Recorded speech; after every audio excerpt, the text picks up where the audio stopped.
মা বলছেন, বাবা আব্দুল কাদের, জ্ঞানী হওয়ার জন্য ঘর থেকে বের হচ্ছ, তুমি আমার কোলে এতদিন শিক্ষা নিয়েছো, আমি তোমাকে বোঝানোর চেষ্টা করেছি, ভাষা শিক্ষা দিয়েছি, আদব শিক্ষা দিয়েছি, হাসি দিয়েছি, কান্না দিয়েছি, আবেগ দিয়েছি, ভালোবাসা দিয়েছি বাজান। আজকে তুমি আমার কাছ থেকে তুমি মাইনাস হয়ে শিক্ষার জন্য দূর দেশে চলে যাচ্ছ। বাবা, যাওয়ার পথে তোমাকে শুধু একটা নাসিহা করব, একটা উপদেশ দেব। বাবা, আমি তোমার মা হয়ে বলছি, মৃত্যুর দিন পর্যন্ত, মৃত্যুর পূর্ব মুহূর্ত পর্যন্ত কখনো একটা বারের জন্য কখনো মিথ্যা কথা বলবা না। কি কথা বোঝা গেল? জাত ভালো হলে, যদি জাত ভালো হয় তার ফল কি হয়?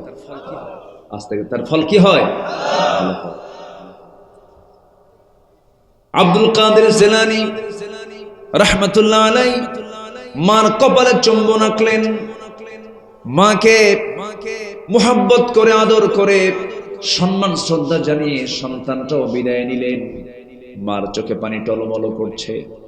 সন্তান বিদায় নিলেন, সন্তান রওনা দিয়েছেন। মাঝ পথে বিশাল বড় একটা ডাকাতের কবলে তিনি পড়ে গেলেন। কে না জানেন ইতিহাসগুলো? সবার কাছ থেকে, যার কাছে যা কিছু পাচ্ছি, আঘাত করছে, জোরপূর্বক ছিনতাই করে নিতেছে ডাকাতরা। ডাকাতের মধ্যে মায়া দয়া থাকলে কি ডাকাতি হবে নাকি? ডাকাতি হবে না। মায়া দয়া থাকলে কি ডাকাতি করা যায়?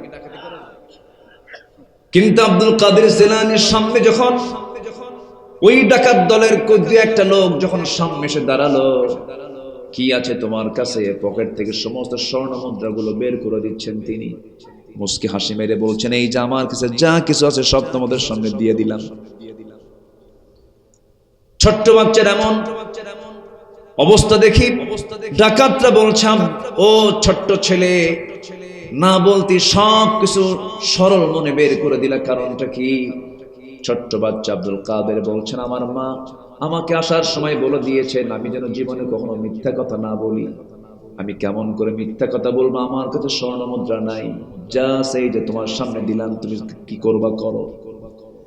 ডাকাতদের চক্ষু বেয়ে বেয়ে টপ টপ করে পানি পড়ছে। এমন সততাই ডাকাতদেরকে সেই পথ থেকে ফেরত আনতে পেরেছে। as-sidq yunji, সততা মানুষকে নাজাত দেয়। ওয়াল কিযবু ইহলিক, মিথ্যা মানুষকে ধ্বংস করে। 16 বছর যা কিছু পাইছি আমরা, সত্য না মিথ্যা? এত মিথ্যা কথা এই জাতি শুনেছে। মিথ্যা নেতৃত্ব আমরা দেখতে চাই না, জুলুমের নেতৃত্ব আমরা দেখতে চাই না, বেনামাজির নেতৃত্ব আমরা দেখতে চাই না। আমরা নেতৃত্ব দেখতে চাই নামাজি নেতৃত্ব। যারা মসজিদের ইমাম হবেন তারাই সমাজের ইমাম হবেন। ওমরে ফারুক কি শুধু মসজিদের ইমাম ছিলেন না রাষ্ট্রের ইমাম ছিলেন? রাষ্ট্রের ইমাম ছিলেন। আল্লাহু আকবার।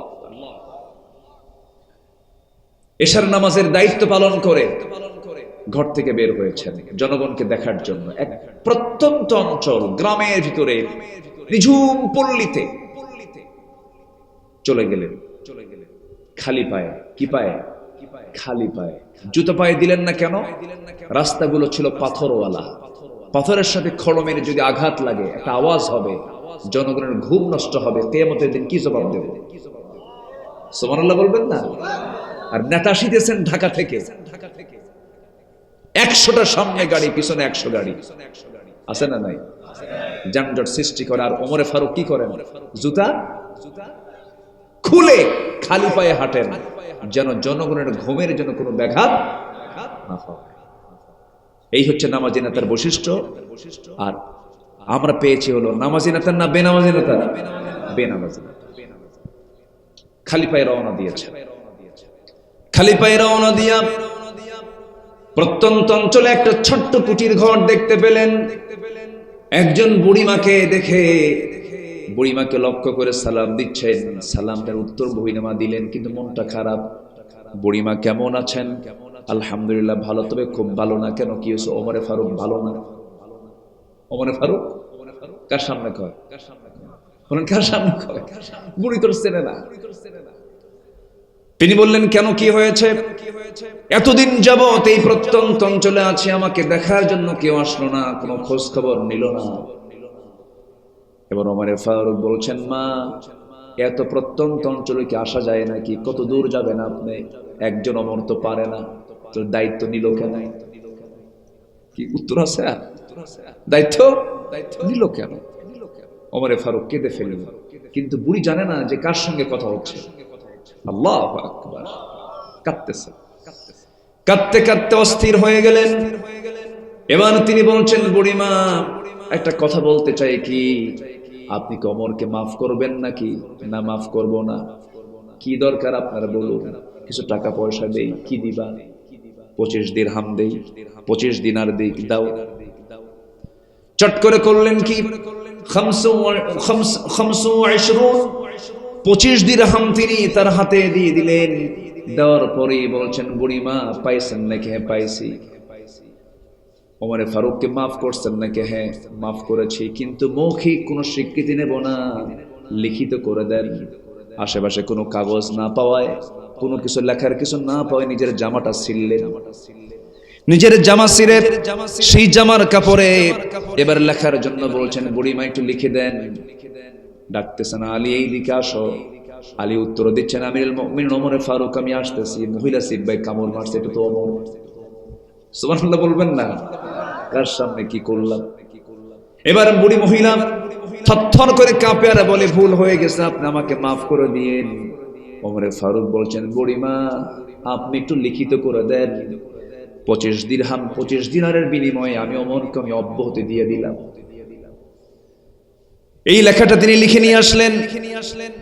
পরিবারের কাছে ওসিয়ত করে বললেন, ও পরিবারের সদস্যরা, আমি নগণ্য ওমর যখন দুনিয়া থেকে যেদিন বিদায় নিয়ে নেব, আমার কাফনের কাপড়ের সাথে এই চিঠিটা তোমরা যোগ করে দিবা, সংযুক্ত করে দিবা। কিয়ামতের দিন এই চিঠি আল্লাহর সামনে হাজির করে বলবা, আল্লাহ, তোমার বান্দাদের হক আমি আদায় করেছি।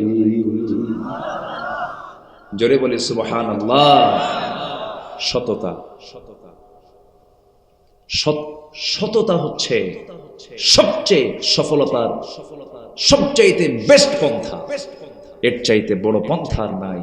কিন্তু আমার দেশের মানুষ ম্যাক্সিমাম সত্য কথা বলে না, মিথ্যা কথা বলে। মোবাইল আসার পরে আরো কম না বেশি? ভাই কোথায় জাহান্নামের চৌরাস্তা আছে না নাই? উঠতে বসতে সব জায়গায় মিথ্যা কথা বলে না। আমরা মিথ্যা ছেড়ে দেব, জোরে বলি ইনশাআল্লাহ। মিথ্যার ফলাফল কি দেখেন, ওই আয়াতে আল্লাহ পাক আবার বলছেন। আমার কথা কি বিরক্ত হচ্ছেন নাকি আপনারা? আল্লাহ রাব্বুল আলামিন বলেন, মিথ্যা ছেড়ে দিলে কি হবে? ইউসলিহ লাকুম আ'মালাকুম ওয়া ইয়াগফির লাকুম যুনুবাকুম ওয়া মান ইউতি'িল্লাহা ওয়া রাসূলাহু ফাকাদ ফাযা ফাওজান 'আযীমা। যদি তুমি মিথ্যা ছেড়ে দাও, তোমার জীবনের যত আমলগুলো, শ্যামলে যে ভুল ভালগুলো আছে, আমি আল্লাহ সংশোধন করে দেব, ঠিকঠাক করে দেব। ধরেন কোন ছাত্র ফেল করতেছে, 30 পেয়েছে, তখন কি দিয়ে দেয়? কি আর 3 দিয়ে কি করে? পাস করে দেয়। সত্য যদি বলো, ইউসলিহ লাকুম আ'মালাকুম, তোমার সমস্ত আমলগুলোকে আল্লাহ পাক ইসলাহ করে দিবেন, সংশোধন করে দিবেন। শুধু তাই নয়, তোমার জীবনের যত গুনাহগুলো আছে, সমস্ত গুনাহগুলো আল্লাহ রাব্বুল আলামিন মাফ করে দিবেন। জোরে বলে সুবহানাল্লাহ। মিথ্যা ছেড়ে দেওয়ার উপকার হলো, সত্য কথা বলার উপকার হলো, আমার আমল যা ভুল আছে ঠিক হয়ে যাবে এবং সব গুনাহ মাফ হয়ে যাবে। কত বড় পুরস্কার! সম্মানিত ভাইয়েরা, 1 নাম্বার চলে গেল। আরো আছে কয়টা? বলেন কয়টা? বলেন। 14টা বাজবে, কিন্তু কথা বোঝেন তো নাকি? বুঝতেছেন আপনারা? একটু সময় লাগবে। আমি খুব খুশি যে একজন লোক নড়ছেন না। এটা কি মানে এমনি নড়ছেন না, না আল্লাহর ভয় থাকছেন না? বলেন বলেন তো, কার মহব্বতে? আল্লাহর মহব্বতে। আমরা যা করব কার মহব্বতে করব? বন্ধুত্ব হবে কার মহব্বতে? শত্রুতা হবে কার জন্য? দান করব কার জন্য? আবার দান করব না কার জন্য? আল্লাহর জন্য। সবকিছু আল্লাহর জন্য হতে হবে, কারণ আল্লাহই তো আমার সব। আল্লাহ ছাড়া কেউ আছে বলেন? বউ আগে না আল্লাহ আগে? সন্তান আগে না আল্লাহ আগে? রসুল আগে না আল্লাহ আগে? বলেন বলেন বলেন বলেন বলেন। অনেকে কি কয় জানেন, আমি কয়েকদিন আগে উমরায় গিয়েছিলাম, আমার 5টা ছেলে মেয়ে এবং আমার স্ত্রী সহ। তো কয়েকজন উমরা পালন করতে গেছে, বলতেছে হুজুর আমার কাছে না মক্কার চেয়ে মদিনাই বেশি ভালো লাগে। আমি বললাম এইভাবে বলেন কেন? বলবেন যে দুটোই ভালো লাগে, অথবা আপনি বলবেন আমার আল্লাহর ঘরটা বেশি ভালো লাগে। মক্কা কার ঘর? বলেন কাবা কার ঘর? আল্লাহর ঘর। আল্লাহকে আল্লাহর জায়গায় রাখতে হবে, রসুলকে রসুলের জায়গায় রাখতে হবে। যাকে যে মর্যাদা সেই মর্যাদা দিতে হবে। আল্লাহ আগে না রসুল আগে? আল্লাহ। তবে রসুল ছাড়া আল্লাহকে পাওয়া যাবে। আল্লাহ আমার রব, এই রবি আমার সব। বলুন আল্লাহ আমার রব, এই রবি আমার সব। দমে দমে তনু মনে তারি অনুভব। আল্লাহ আমার রব, এই রবি আমার সব। তোমার মদদ পেলে আমি আর না কিছু চাই, তোমার প্রেমের অনল আমি কি দিয়ে নে ভাই। যার হয়েছ তুমি তার নেই যে পরাভব, নেই যে পরাভব। আল্লাহ আমার রব, এই রবি আমার সব। দমে দমে তনু মনে তারি অনুভব। আল্লাহ আমার রব, এই রবি আমার সব। আল্লাহ কবুল করুন, জোরে বলি আমিন। তাহলে 1 নম্বর হলো সত্যবাদিতা, আমরা এটাকে মাথায় নেব, জোরে বলি ইনশাআল্লাহ। নাম্বার 2 আমানা, আমানতদারিতা। আমানতদারিতা ধরুন যিনি চেয়ারম্যান এই ইউনিয়ন, তার কাছে কি বলেন তো?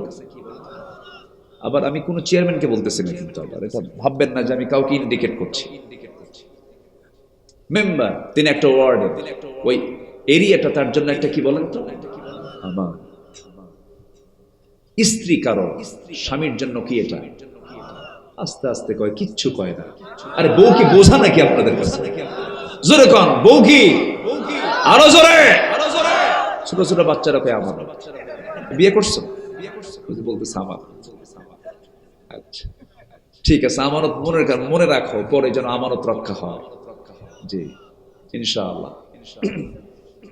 আমানত, আমানতদারিতা এটা গুরুত্বপূর্ণ একটা বিষয়। সম্মানিত ভাইরা, ক্ষমতার চেয়ারে বসে ক্ষমতার প্রয়োগ, এটা একটা কি বলেন তো? আমানত। বিচার যিনি করেন, বিচারক, দুজনের সঠিক বিচার করতে হবে, এটা তার জন্য একটা কি? আমানত। সঠিক বিচার করতে হবে।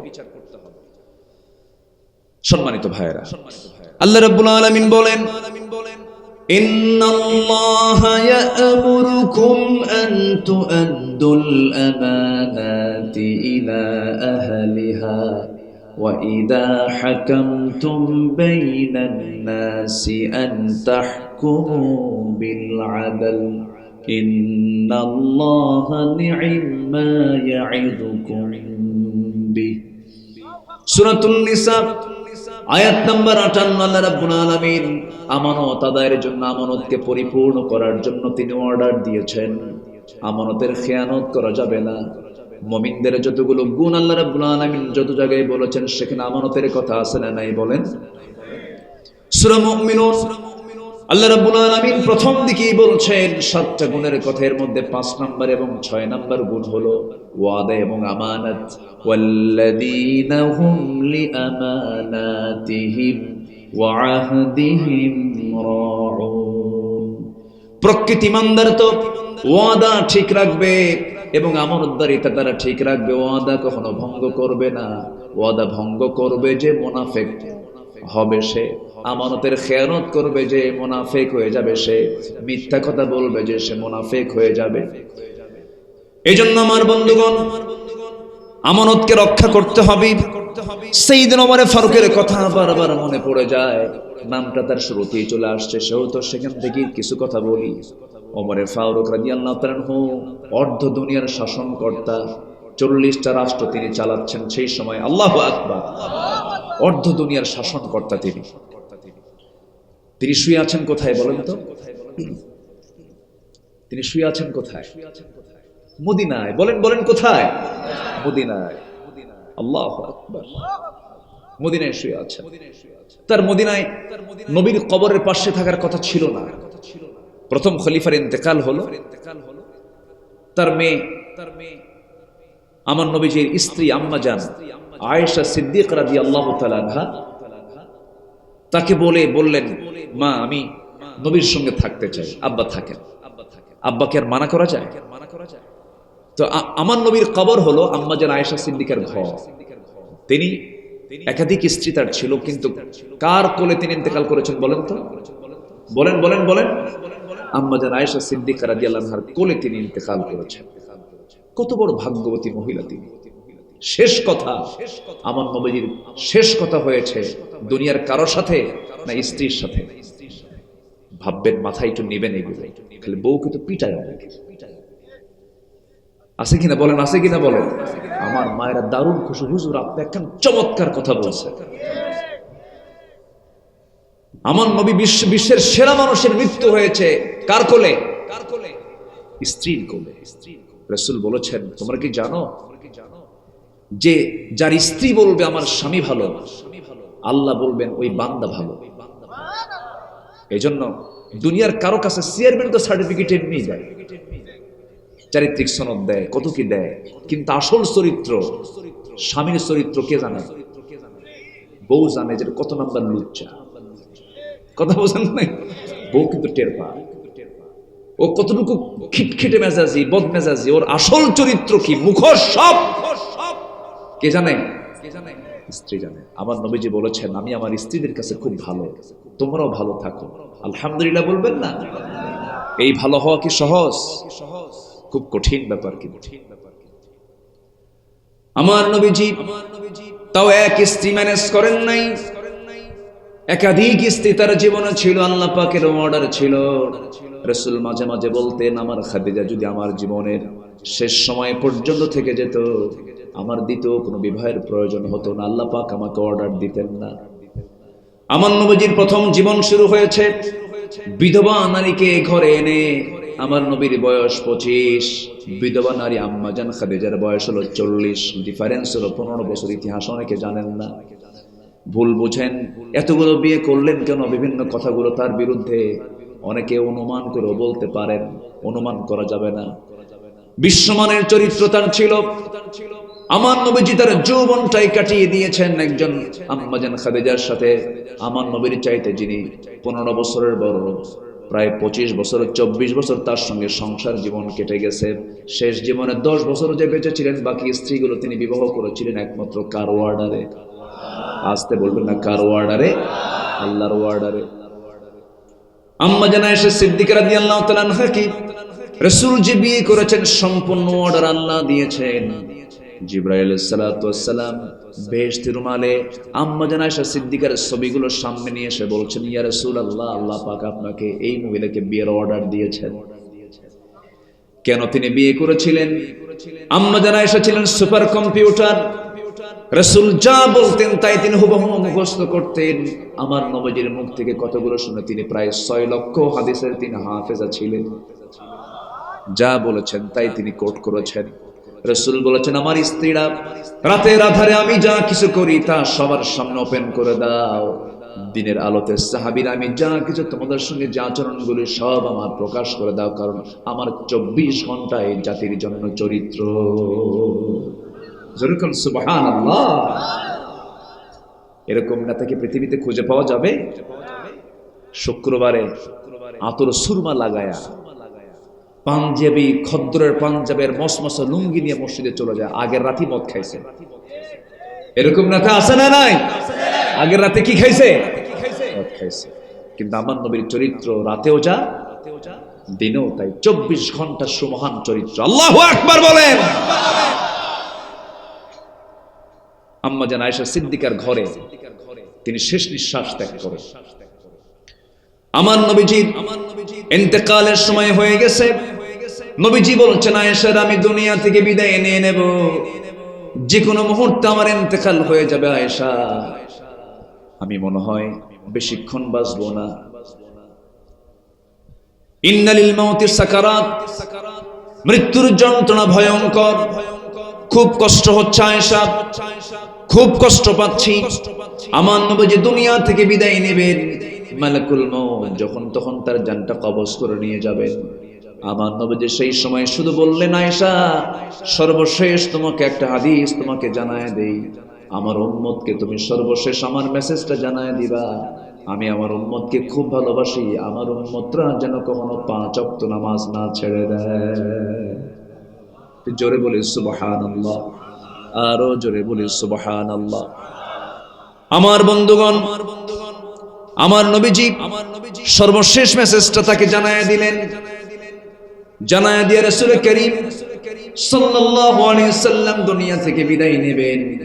আম্মা জান আয়েশা সিদ্দিকা একদিন বলছেন, হুজুর আপনি আমার জন্য একটু দোয়া করুন, আল্লাহ যেন আমার গুনাহগুলোকে মাফ করে দেন। আমার নবীজি কেঁদে কেঁদে হাত দুইটা আসমানমুখী করে বলছেন, আয় আল্লাহ তাআলা, আমার খাদিজা, আমার আয়েশা আমার কাছে দোয়া চাই, তোমার কাছে প্রার্থনা করি, আল্লাহ আমার আয়েশা আগের পরে সকল কিছু তুমি আল্লাহ মাফ করে দাও। এই দোয়া যখন শেষ হলো, আম্মা জান আয়েশা সিদ্দিকা রাদিয়াল্লাহু আনহা চেহারায় হাসির ঝিলিক প্রকাশ পেল।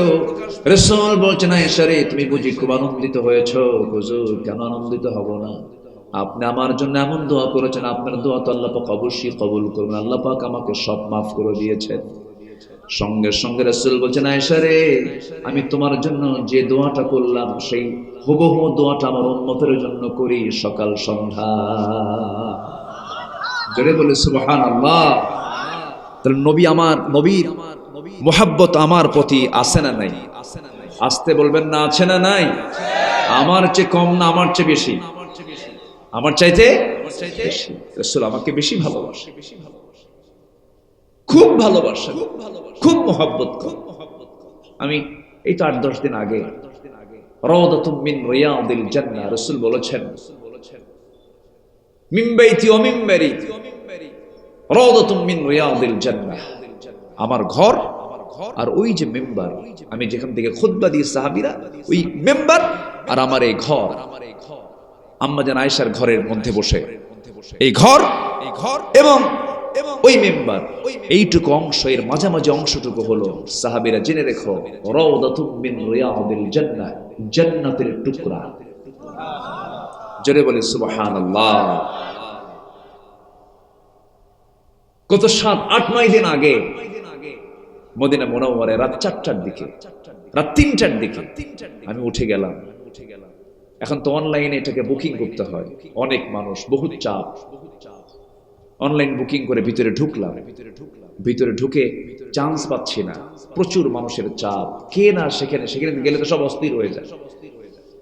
আমি পিছনে বসে আছি। আল্লাহর মেহেরবানি আমার দেশে বহু প্রবাসী সেই রিয়াজুল জান্নার ভিতরে তারা খেদমত করে। আমাকে দেখে তারা চিনে বলে, হুজুর আপনি এই জায়গায় থাকেন, বেশি নূরের না, সামনে গেলেই কিন্তু আপনাকে আবার বের করে দেবে, আপনি এখানে বসেন, আজান হবে সামনে, আজান হলে পরে তখন ফজরের সময় চলে আসবে, দীর্ঘ সময় আপনি এই জান্নাতের টুকরায় আপনি সময় কাটাতে পারবেন। তো আমাকে কিছুক্ষণ বসে রাখার পর আবার ডেকে নিয়ে সেখানকার দায়িত্বরত একজন কর্মকর্তাকে বলে বুঝাইছে যে আমার দেশে উনি কথা বলেন, আমার দেশে উনি দিনের প্রচার নিয়ে গোটা দেশে ঘোরেন, 20 কোটি মানুষের মাঝে তিনি দিনের কথাগুলো বলেন। বুঝা, আমার দেশের মানুষ তো খুব চালাক এবং ক্লেভার, কিন্তু মেধাবী, কিন্তু মিশা কথা বেশি কয়, বুঝলেন? এই সমস্যাই যায়। তো আমাকে নিয়ে আস্তে করে এমন জায়গায় বসালো, নিয়ে গিয়ে একদম প্রথম কাতারে, মানে ইমাম এক কাতার, তার পরের কাতারেই ঠিক এমন জায়গায় বসালো যেখানে আমার নবীজির ঘর শুরু এবং মেম্বার ওই পাশে, ঘর শুরুর একদম ওয়ালের সাথে আমাকে তারা বসায় দিল।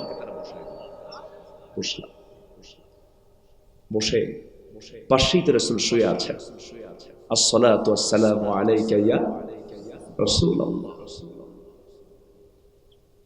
বসেই আমি আমার কথা কিছু বলিনি, কারণ অন্যের জন্য বলবেন, নিজের জন্য হয়ে যায়।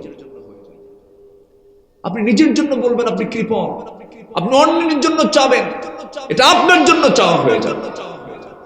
আমি আগে আমার জন্য চাই, আমি একে চাইছি আল্লাহ। তোমার নবীর দেশের মানুষ, কত নবীর আগমন হয়েছে সেই ফিলিস্তিনে। আল্লাহ তুমি বাইতুল মুকাদ্দাসের বাসিন্দাকে তুমি আল্লাহ ভালো রাখো। না খেয়ে থাকা সেই শিশুগুলোর আর্তনাদ তুমি আল্লাহ একটু তাকায় দেখো। আমরা পেট ভরে খাচ্ছি, ওরা না খেয়ে আল্লাহকে বলছে আল্লাহ গোটা দুনিয়ার মুসলমানরা আমাদেরকে খাবার দিল না। শুনেছি তোমার জান্নাতে নাকি বহু খাবার, আমাদের মৃত্যু দিয়ে দাও, তোমার জান্নাতে গিয়ে খাবো। এরকম করে বাচ্চারা প্রতিনিয়ত দোয়া করছে, কেউ নাই। অথচ খাদ্য গুদাম আছে মানুষের। পৃথিবীর কোন প্রাণীর খাদ্য গুদাম নেই, কোন প্রাণী না খেয়ে মরে না। মানুষ আজকে না খেয়ে মরছে, খাদ্যের অভাবে না বন্টনের অভাবে। বন্টনের অভাবে মানুষকে না খেয়ে মারতেছে। আল্লাহর কাছে এই দোয়াটা করেছি, আল্লাহ তুমি মুসলিম উম্মাকে এক করে দাও। জোরে বলে আমিন, আরো জোরে আল্লাহুম্মা আমিন। আজকে পৃথিবীতে মুসলমান সংখ্যা কি কম? 56টি মুসলিম রাষ্ট্র, মার খায় মুসলমান। ছিল না কথা এমন, 56টি নয়, 10টা মুসলিম কান্ট্রি যদি এক হতো, গোটা পৃথিবীর সুপার পাওয়ার মুসলমান হয়ে যেত। ঠিক তেমনি একটা ভূখণ্ড, বাংলার এই সবুজ ভূখণ্ড, সেখানেও অবশ্যই একটা এক হওয়ার প্রয়োজন আমাদের আছে না নাই? আসতে বলুন, আছে না নাই? আল্লাহ কয়জন? আল্লাহ কত সংখ্যায়? আল্লাহ কত? আমাদের কোরআন কয়টা? আমাদের নবী সবই তো এক। আমরা কেন এক হতে পারি না?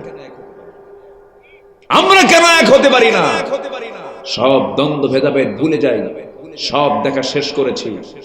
আইয়ুবের শাসন, মুজিবের ভাষণ, জিয়া কেটেছেন খাল, এরশাদের তাল বেতাল, সব দেখা শেষ। আগামীর দেশ হলো কোরআনের আইনের বাংলাদেশ।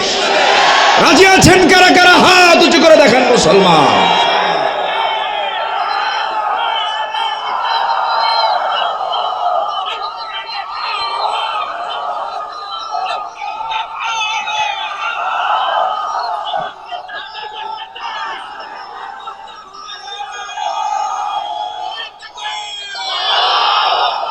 আল্লাহ কবুল করুন, জোরে বলে আমিন।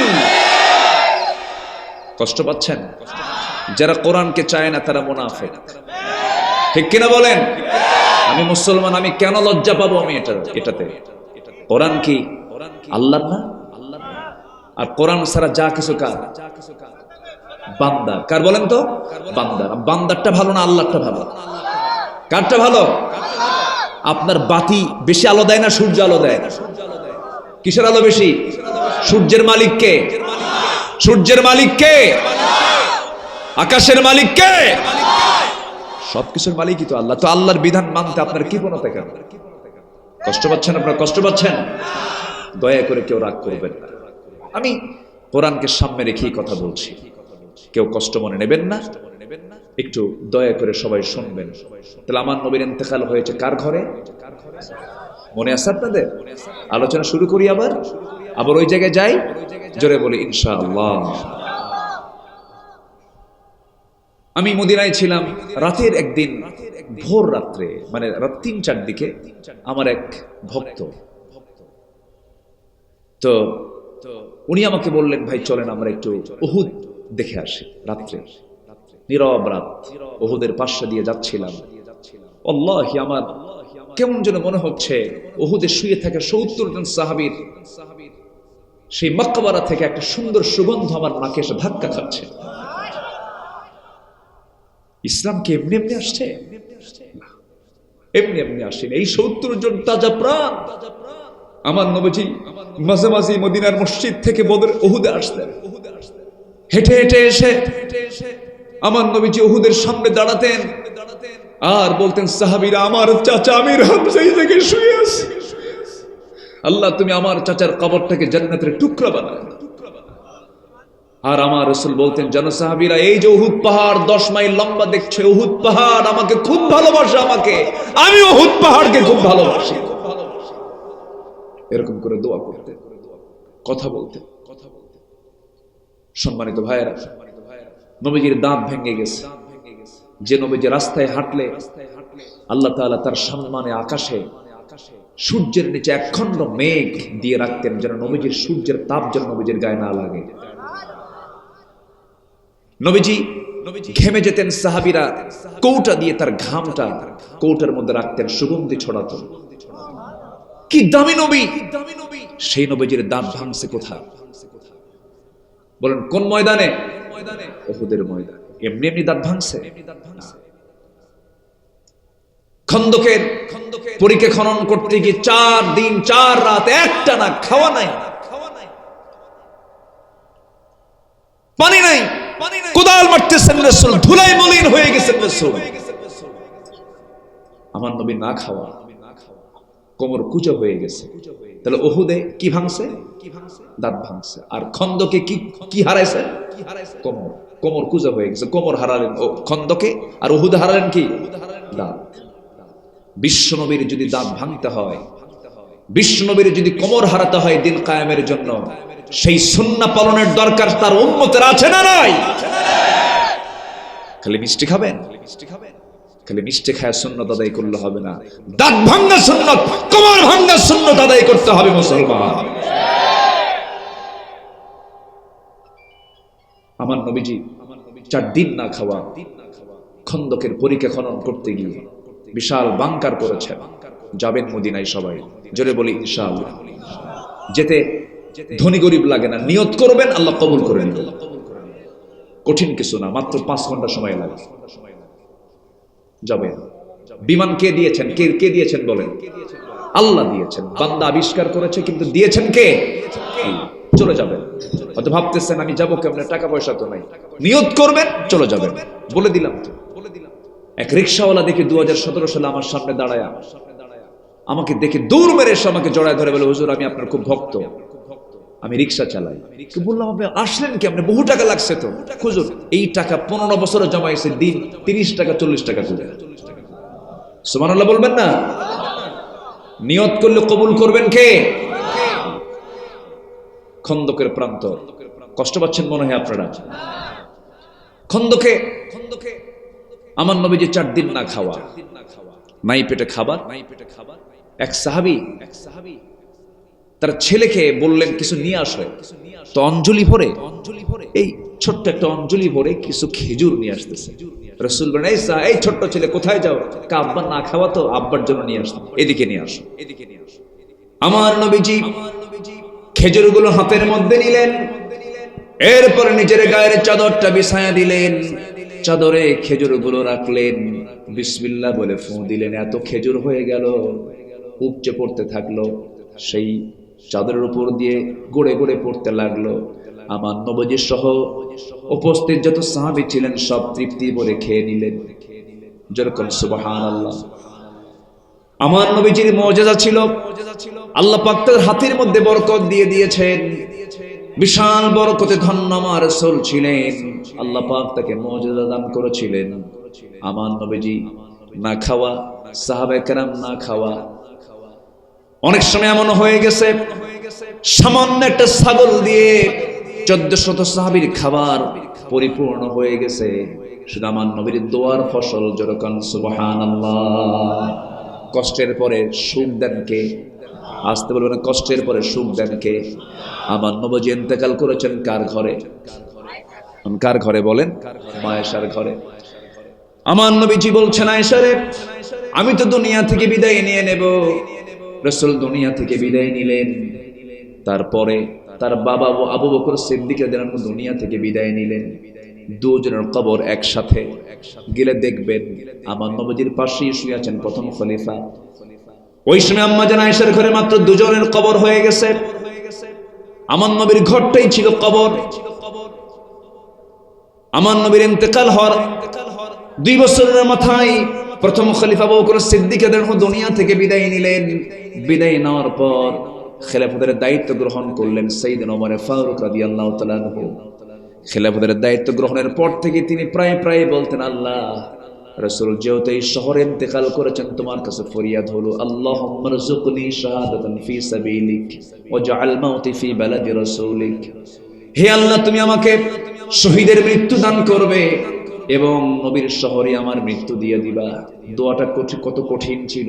মদিনায় তো আর যুদ্ধ লাগার সম্ভাবনা নাই, কিন্তু এই দোয়াটা তিনি প্রায় প্রায় করতেন। কিন্তু আল্লাহর কি মেহেরবানি, ওমর ফারুকের এই দোয়াটা আল্লাহ রাব্বুল আলামিন কবুল করে নিয়েছেন। দুনিয়া থেকে বিদায় নিলেন। কেমন করে? নামাজে দাঁড়িয়েছিলেন, এক আততায়ী এসে, এক মুনাফিক এসে পিছন দিক থেকে ছুরিকাঘাত করলো তার পিঠ বরাবর।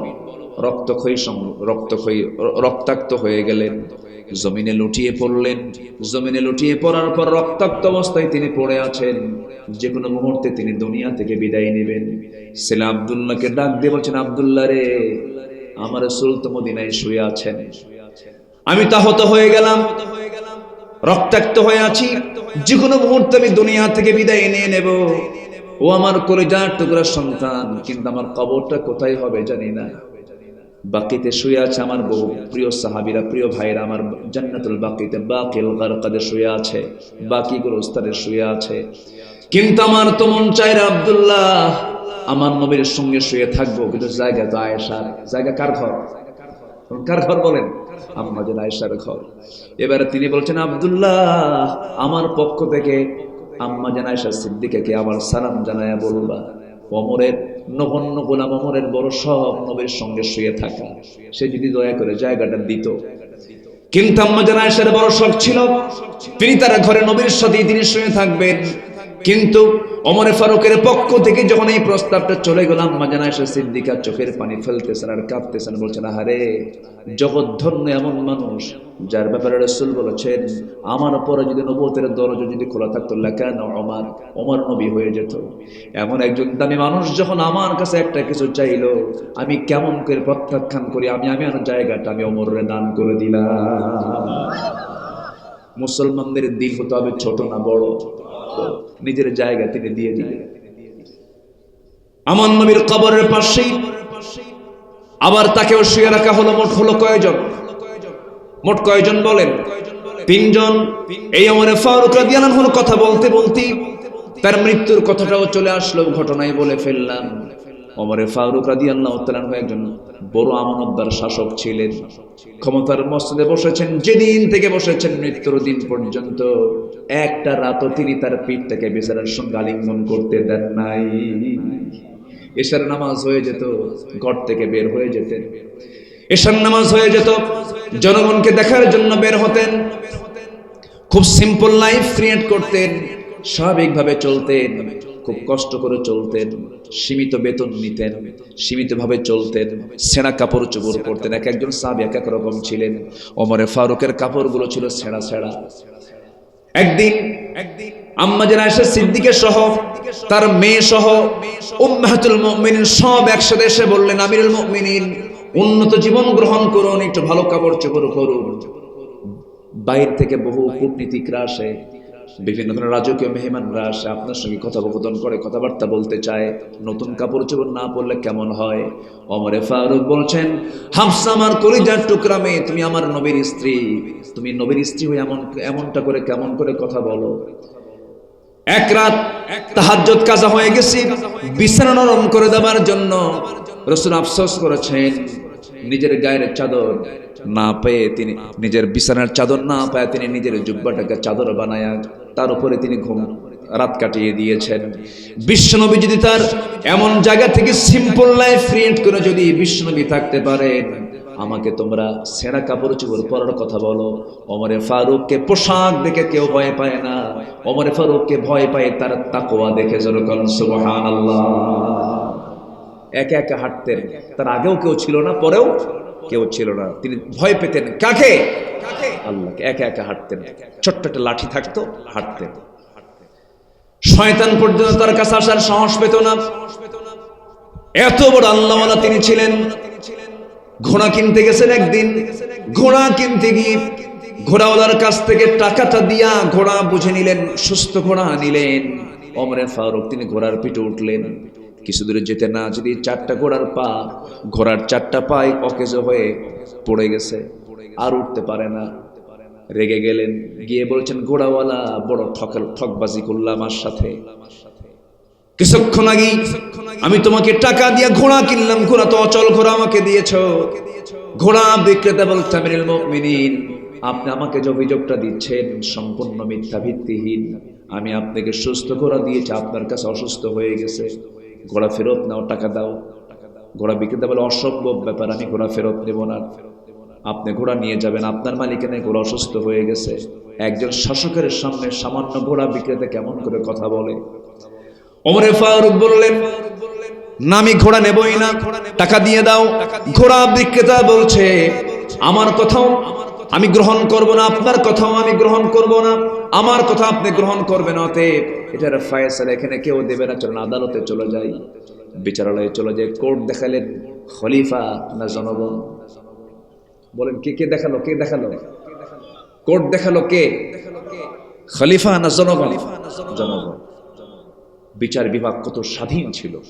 ওমর ফারুক বলেন, তাই তুমি কোর্টে যাবে? হ্যাঁ কোর্টে। চলো কোর্টে যাই। উপায় নাই তো, কোর্টে চলে গেলেন। এই যে বিচারপতি যারা আছে, বিচারপতিরও তো খলিফাকে বলেন ওমর ফারুক রাদিয়াল্লাহু তাআলা। ওমর ফারুক রাদিয়াল্লাহু যখন কোর্টের চত্বরে গিয়ে দাঁড়িয়েছেন, দরজায় দাঁড়ানোর সঙ্গে সঙ্গে বিচারপতি যিনি দেখা মাত্রই লাফ মেরে দাঁড়ায় গেছে।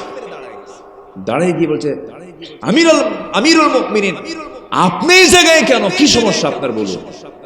বলছেন সমস্যা তো আমারই। কি সমস্যা? ঘোড়া কিনছি, ওকে যে ঘোড়া দিচ্ছে, ঘোড়া চারটা পা অচল, টাকা নিছে, ঘোড়া আমারে দিছে অচল ঘোড়া, আমি ঘোড়া নেব না, টাকা ফেরত চাই, টাকাও দেয়। চিন্তা করেন।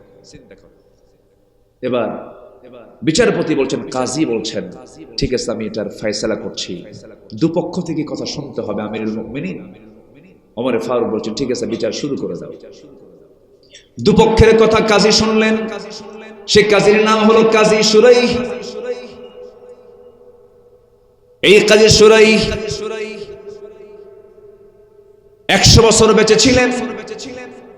এই কাজী সুরাইহ যখন বিচারের চেয়ারে বসলেন, ওমর ফারুককেও দেখলেন না, ঘোড়াওয়ালাকেও দেখলেন না, দুপক্ষের কথাই শুনলেন।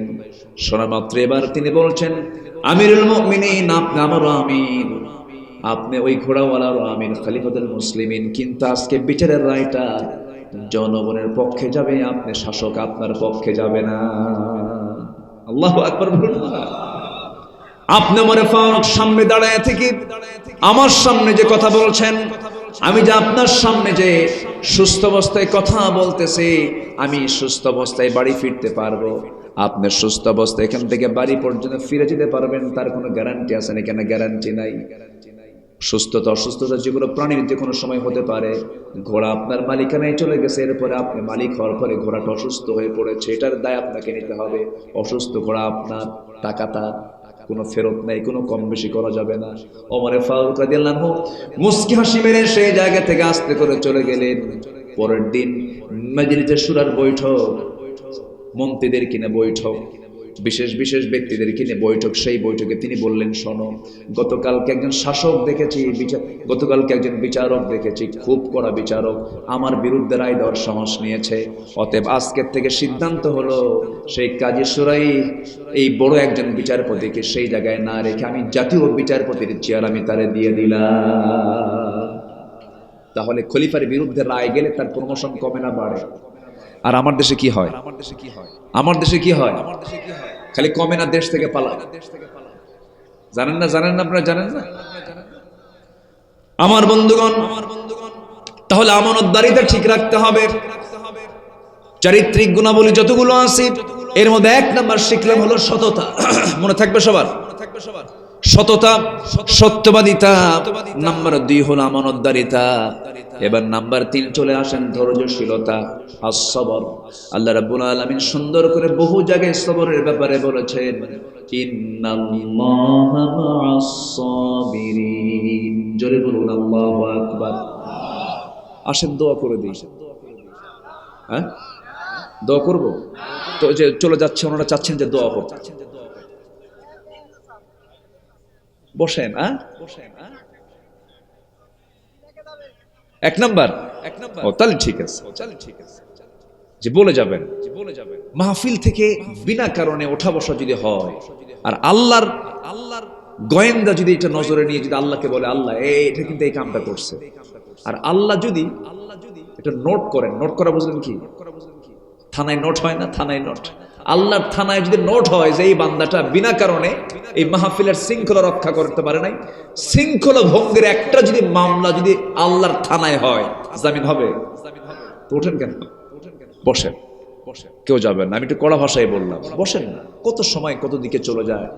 রাত 3টার দিকে বিশ্বকাপ খেলা দেখে, রাত কটার দিকে? 3টে। তাহাজ্জুদ পড়তে পারে না, কিন্তু কি খেলা দেখে? বিশ্বকাপ। একটু বসেন, আকর্ষণ থাকতে হবে, কোরআন শোনার মজা পেতে হবে, এই জায়গার মর্যাদা বুঝতে হবে। বলি আলহামদুলিল্লাহ। নাম্বার 3 হচ্ছে ধৈর্যশীলতা। আমরা ধৈর্যশীল হব, জোরে বলি ইনশাআল্লাহ। জীবনের এক জায়গায় না সব জায়গায় বউ রাখতেও কি লাগে? আস্তে কর। সেদিন এক মহিলা আমাকে ফোন দিয়েছেন, ফোন দিয়ে বলছে, হুজুর আমার স্বামী না সকালেও তালাক দেয়, বিকেলেও তালাক দেয়, আমি কি আসি না নাই? কি কথা কি বুঝতেছে? তাহলে যদি কোন স্বামী যদি সকালেও তালাক দেয় বিকেলেও তালাক দেয়, সে কি আসে? এরপর আমি কি আসি না নাই হুজুর? কত এত মেজাজ, এত রাগ। ধৈর্য, সবর। সবর এমন একটা গুণ, ধৈর্য এমন একটা গুণ, ধৈর্য আছে যার সব জায়গায় সফলতা আছে তার। ব্যবসা কি লাগে? নেতা হতে কি লাগে? কর্মী কত গালি দেয়, জনগণ কত গালি দেয়, শুনি না। এরকম নেতা আছে না? যা ক আমি গন্ডারের চামড়া, আছে কিনা বলেন? উনি নেতৃত্ব দিতে পারেন। এজন্য ধৈর্য একটা বিশাল গুণ। আমরা ধৈর্যশীল হব, জোরে বলি ইনশাআল্লাহ। নূহ আলাইহিস সালাতু ওয়াস সালাম নাম শুনেছেন? মহাপ্লাবন হয়েছিল, যার সময় কেউ ছিল না, সব শেষ হয়ে গিয়েছিল, কিন্তু একটা বড়ি ঠিক ছিল। কে ঠিক ছিল? বড়ি। অনেক লম্বা কথা, ওইদিকে যাব না আমি। নূহ আলাইহিস সালাতু ওয়াস সালাম দাওয়াত দিতে গেছেন তার কওমদের মাঝে, মাইরা রক্তাক্ত করে জমিনে ফেলে দিয়ে চলে গেছে। এত ত্যাগ স্বীকার তিনি করেছেন। তিনি দাওয়াত দিয়েছেন শুধু দিনে না, দিনে রাতে 24 ঘন্টা। আল্লাহু আকবার বলেন। ইন্নী দাআউতু কওমি লাইলান ওয়া নাহারা। নূহ আলাইহিস সালাতু ওয়াস সালাম তিনি তার কওমদেরকে দিনে রাতে দাওয়াত দিয়েছেন। 900 বছর দাওয়াত দেওয়ার পরে ইসলাম কবুল করছে মাত্র 80 জন। কয়জন? 80 জন। বউ কালেমা পড়ে নাই, ছেলেও কালেমা পড়ে নাই। বলেন তো কি এক জ্বালা! বউ কালেমা পড়ে নাই, ছেলেও কালেমা পড়ে নাই। উনি কি ধৈর্য হারা হয়েছেন? ধৈর্য হারা হন। একবার শুধু বলেছিলেন ছেলেটা, এই বাবা আয় না, ওই পাহাড়ের চূড়ায় উঠে লাভ হবে না, তোকে প্লাবন শেষ করে দিবে, গজব শেষ করে। আয় না আমার জায়গায়, আমার কাছে আয়, আমার আল্লাহর কাছে আশ্রয় নেই। না আমি যাব না, আমি ওই জায়গায় যাব, আমি তোমাকে মানবো না। তখন আল্লাহ পাক বলছেন, ইন্নাহু লাইসা মিন আহলিক। হে আল্লাহর নবী, সে তোমার কেউ না। তুমি ভাবতেছো তোমার সন্তান না, ইন্নাহু, সে তোমার কেউ, আহালি না, সে তোমার আহালি না, কেউ না তোমার। তবে অতএব ঈমান আছে, সম্পর্ক আছে, ঈমান নাই, সম্পর্ক।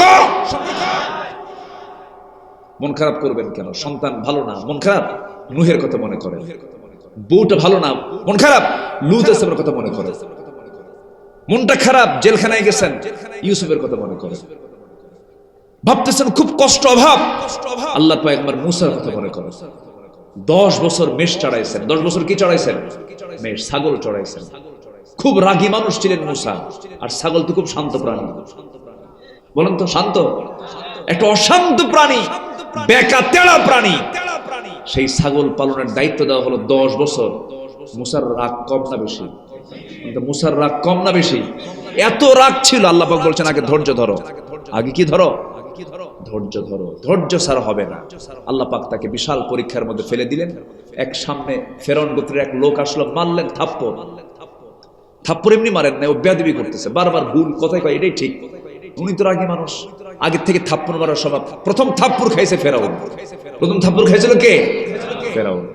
তো ওই কিপ্তিকে মেরে শাসন করলেন, যে শাসন করে ও যেন ঠিক হয়। মারছেন আস্তে করে, শাসনের জন্য থাপ্পড় মারছেন। এক থাপ্পড় মারাও সারা, মরে যাওয়া সারা। যখন মরে গেছে তখন আল্লাহকে বলছে, আল্লাহ দোষ কিন্তু আমার না, মার্ডার কেসের আসামি আমি না। আমি ওরে মারছি শাসনের জন্য, কিন্তু তুমি মারে ফেলছো, তোমার দোষ। যেরকম সুবহানাল্লাহ। কিন্তু হবে কি, ফেরাউন তো এইদিকে হুলিয়া জারি করেছে, যেখানে পাবার সেখানে ওকে মেরে ফেলো, ধরো। আল্লাহ বলেন, মুসা, নবীদের সুন্নাহ, দেশ ত্যাগ করো, দেশ ছাড়ো। আমার নবী কি দেশ ছাড়েন নাই?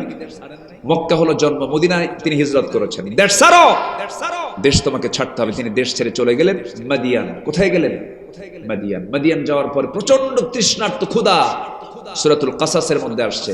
করলেন কি? সেই ক্ষুধা নিবারণ করার জন্য, তৃষ্ণা নিবারণ করার জন্য কূপের ধারে গেলেন, কূপ থেকে পানি তুলে পান করলেন। হঠাৎ করে দেখেন দুই মহিলা বালতি নিয়ে আসছে কূপ থেকে পানি পান করার, কূপ থেকে পানি নেবার জন্য, কিন্তু কেউ নাই আশেপাশে। তারা দেরি করতেছে, বলে নাই মহিলারা তোমরা কিন্তু দেরি করো কেন? কি কূপ থেকে পানি নিয়ে যাও? কে আমরা পারবো না, উপরে ঢাকনা আছে তো, সেই ঢাকনা টান দিতে বহু শক্তির প্রয়োজন, পুরুষ মানুষরা নিয়ে যাবে, এরপর আমরা সেখান থেকে নিয়ে যাবো।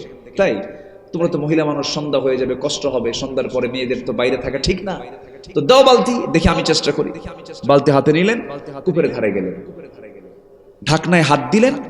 যে ঢাকনা টান দিতে 7-8 জন লাগে, উনি বাম হাতে ধরছেন আর মারছেন ফিকা, 14 হাত দূরে ছিটকে পড়ছে। দুই মহিলা থরথর করে কাঁপে। আল্লাহু আকবার বলেন। কূপ থেকে পানি তুললেন, কূপ থেকে পানি তুলে নিয়ে বললেন, যাও সোজা বাড়িতে চলে যাও।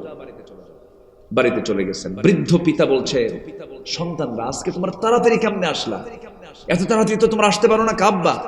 একজন পুরুষ দেখলাম, কবিজুন আজিজ, খুব শক্তিশালী, ঢাকনা ধরলার ছিটকে পড়লো, এটা মানুষ নাকি?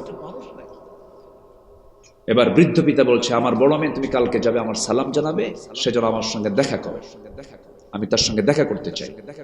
পরের দিন চলে গেছে, গিয়ে বলছে, আবুনা শাইখুন কাবীর, আমার আব্বা খুব বুড়া মানুষ, চলতে পারে না, চামড়াগুলো ঢিল হয়ে গেছে, আপনাকে সালাম জানিয়েছে, আপনি আমাদের বাড়িতে দাওয়াত নেবেন কি? উনি মনে মনে ভাবলেন, এত দূর দেশে আসছি, চিনি না, তাও তো আমি তো দেশ থেকে চলে আসছে হিজরত করে, এখানে পরিচয় হলে তো ভালোই হয়, চলো যাই। কিন্তু যাবো কেমন, আমি তো বাড়ি চিনি না। আপনার কোনো টেনশন নাই, আমি সামনের সামনে আগে যাব, আপনি আমার পিছে পিছে ফলো করবেন। মুসা কয়, আমার নজর কি খারাপ? তুই আমার সামনে থাকবি, আমি পিছে থাকবো, আমার চোখ যদি হঠাৎ করে তোর দিকে পড়ে, আমার গুনাহ হয়ে যাবে। পুরুষ মানুষ পিছনে থাকে না, পুরুষ মানুষ সামনে থাকে, আমি সামনে যাব, তুই পিছে পিছে আসবি। জোরে কোন সুবহানাল্লাহ। 16 বছরের জাতি ছিল নারীর পিছনে, পুরুষের পিছনে। আলহামদুলিল্লাহ। নবীরা শিক্ষা দিয়েছেন কি বলেন? নেতৃত্বের জন্য নামাজ পড়াবে পুরুষ না মহিলা? বলেন, নামাজ পড়াবে পুরুষ না মহিলা? পৃথিবীর সমস্ত নবী ছিলেন পুরুষ না মহিলা? আর কি নেবেন? আর কি দলিল নেবেন আপনি বলেন? একটা নবী যদি মহিলা আসতো তাও তো একটা কথা ছিল, এক নবীও কি মহিলা ছিলেন? এর মানে মেয়েদেরকে দাম কম দেওয়া হয়নি, তারা নবী না, কিন্তু নবীদের মা তারা। বলি আলহামদুলিল্লাহ, জোরে বলি আলহামদুলিল্লাহ। মায়ের দাম নাই? মাদের জায়গায় মারা থাকবেন, পুরুষের জায়গায় পুরুষরা থাকবেন, মেয়ের জায়গায় মহিলার জায়গায় মহিলা থাকবেন। যখন উল্টা পাল্টা করবেন পজিশন শেষ, উল্টা পাল্টা হয়ে যাবে। মুসা আলাইহিস সালাম বললেন, আমি সামনে যাব, তুমি পিছন পিছনে আসবা, শুধু 2টা কথা বলবা, বেশি কথা বলা যাবে না, কিন্তু নিক্কন শুরু কোনো পেশাল পুশাল নাই, কোনো গালগপ্প নাই। আমি শুধু সামনে যাব, তুমি পিছে পিছে আসবা। যদি ভুল করে বাম দিকে যাই, যেতে হবে ডানে, খেলে বলবা ডান বাম, ডান বাম। এর চাইতে 1 ইঞ্চি কোনো কথা বেশি বলা। মহিলা মনে মনে কয়, চরিত্র তো ভালোই দেখি। জোরে কোন সুবহানাল্লাহ। গতকালকে দেখলাম শক্তিও ভালো, আজকে দেখি চরিত্র ভালো। যারা সৎ নারী, সতী নারী যারা, তারা সেই পুরুষকে পছন্দ করে যারা শক্তিশালী এবং সৎ চরিত্রবান, ঠিক কিনা? তাহলে আমার মাদের পছন্দ করার জন্য আমি 2টো গুণ শিখিয়ে দিলাম, যে পুরুষের মধ্যে শক্তি বেশি পাবেন আর চরিত্র পাবেন, এটাকেই চয়েস করবেন। ওই লম্বা লম্বা বানরের মতো চুল যাদের আছে না, এরকম আছে না, আছে না, আছে না, আছে না, ঘোড়ার মতো চুল যাদের, হ্যাঁ আছে কিনা, আছে কিনা? কিছু কিছু পুরুষের পোশাক দেখছেন না, হাঁটু ফাটা, হাঁটু ফাটা প্যান্ট দেখছেন না, হাঁটু ফাটা, মনে হয় ইঁদুর কেটে রাখছে, পাকড়া পাকড়ি কাটা, এই সমস্ত পোশাক পরে। আর মেয়েরা কয়, এটাই তো আধুনিক মডার্ন। আছে না নাই বলে? শক্তিশালী এবং চরিত্রবান। মূসা আলাইহিস সালাম সামনে চলতে চলতে বাড়ি পেয়ে গেলেন। বাড়ি পাওয়ার পরে বুড়ো লোকটার সঙ্গে দেখা হয়ে গেল, সালাম বিনিময় হলো। সালামের উত্তর দেওয়া শেষ করা মাত্রই বুড়ো লোকটার মুখ থেকে বের হলো, হে যুবক, তোমার নাম তো মূসা। মনে তো আতঙ্কিত হলেন, আরে এই ফেরাউনের লোক নাকি। বিশাল টেনশনে পড়ে গেলেন। এবার বলছেন, আপনি আমাকে কেমন করে চিনলেন? এত দূর আমি চলে আসলাম, আমাকে তো চেনার কথা নয়। এবার বৃদ্ধ লোকটা বলছে, মুসা শুধু তোমার নামটাই জানে না, তোমার কামও জানে। কি থাপ্পড় মারছো, মরে গেছে। থাপ্পড় মারছো, মরে গেছে। আরো জড়সড় হয়ে গেলেন। এবার বলছেন, মুসা চিন্তা নাই, জায়গা মতো নিরাপত্তার জায়গায় তুমি এসে পৌঁছে গেছো, কোনো টেনশন করো না। আমার সামনে দাঁড়িয়ে যে কথা বলছো, আমি কিন্তু সাধারণ বুড়োদের কাতারের বুড়ো নই। আল্লাহ পাক যাকে মাদিয়ানবাসীর জন্য আল্লাহর পয়গম্বর করে পাঠিয়েছেন, আমি হলাম আল্লাহর পয়গম্বর। শুআয়ব আলাইহিস সালাতু ওয়াস সালাম, ওয়া ইলা মাদিয়ানা আখাহুম শুআয়বা। আমি হলাম আল্লাহর নবী শুআয়ব। কোনো চিন্তা নাই তোমার। গতকালকে এবং আজকে আমার মেয়েকে দেখেছো, দুইটা মেয়ের যে কোনো একটা মেয়েকে আমি তোমাকে বিয়ে দেব, তুমি কি বিয়ে করবা নাকি? এখনই। কি কয়? এখন। এবার বৃদ্ধ লোকটা বলছেন, আল্লাহর পয়গম্বর শুআয়ব বলছেন, শোনো মুসা, আমার দুই মেয়ের যে কোনো একটা মেয়েকে তোমার সঙ্গে বিয়ে দেব, তুমি তাতেও রাজি আছো, কিন্তু এখন তো বিয়ে দেওয়া যাবে না, কারণ তোমার রেকর্ড ভালো না, থাপ্পড় মারলে মানুষ মরে। মেয়েকে দেবো কি? আপনি ধৈর্যের দরকার। কি দরকার বলেন? ধৈর্যের দরকার। ধৈর্য ধরবে, পুরস্কার পেয়ে যাবে। জোরে সুবহানাল্লাহ। মোট কতগুলো গুণের কথা বলেছি আমি বলেন? 15টা। তার মধ্যে চলতেছে কয় নাম্বার বলেন? 3 নাম্বার ধৈর্য। 3 নাম্বার কি? ধৈর্য। মুসা আলাইহিস সালাতু ওয়াস সালাম এবার বললেন, তাহলে কি করতে হবে? আপনার মেয়েকে তো বিয়ে করতেই হবে আমার, যেহেতু আপনি নবী। কি নবীদের আকর্ষণ আছে না বলেন তো? আচ্ছা, এত সম্ভ্রান্ত একটা পরিবারে তিনি আকর্ষণ পেয়ে গেলেন না, অবশ্যই তার সান্নিধ্য পাওয়া দরকার, তার সহচর্য পাওয়া দরকার। এবার শুআয়ব আলাইহিস সালাতু ওয়াস সালাম বলছেন, শোনো, তোমার রাগটা কমানোর জন্য আমি তোমাকে কিছু দায়িত্ব দেব। সেই দায়িত্ব হলো, আমার বাড়িতে কিছু ছাগল আছে, সেই ছাগলগুলো তোমাকে 8 বছর চড়াতে হবে। পারবা নাকি? হ্যাঁ পারবো। 8 বছর করলে অনার্স কোর্স, আর 10 বছর পূর্ণ করলে মাস্টার্স কোর্স হয়ে যাবে। নবীদের মাস্টার্স কোর্স হয়েছে কি পাইলা? কি পাইলা বলেন? কি পেলে? ছাগল পেলে। আর আজকে মাস্টার্স পাস করে খুন করে, খুন খুন খুন, ঠিক কিনা? কোরআন থেকে সবক নাও, ধৈর্যের শিক্ষা পেয়ে যাবা। বলি আল্লাহু আকবার। মুসা আলাইহিস সালাতু ওয়াস সালাম ছাগল পালা শুরু করলেন। ইবনে কাসির এসেছে 10 বছর ছাগল পাললেন তিনি।